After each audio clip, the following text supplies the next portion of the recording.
Nawasak ang 15 bahay habang nasira naman ang ilang daan matapos gumuho ang lupa sa barangay Matinik, Lopez, Quezon, Sabado ng gabi. Nakarinig ang ilang residente ng malalakas na pagputok sa lupa bandang alas 9 ng gabi na sinundan ng paggiba ng mga kabahayan bandang alas 10.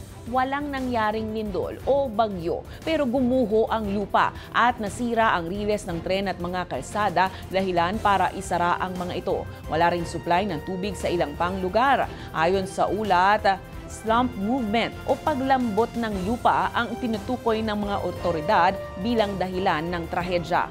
Nasa evacuation center naman na ang maraming residente at patuloy na tinutulungan ng lokal na pamahalaan sa kanilang mga pangangailangan. Sa ngayon, isinailalim na sa state of calamity ang barangay Matinik matapos ang insidente. Habang ipinagbabawal na rin ngayon ang pagbalik ng mga residente sa kanilang mga nasirang tahanan.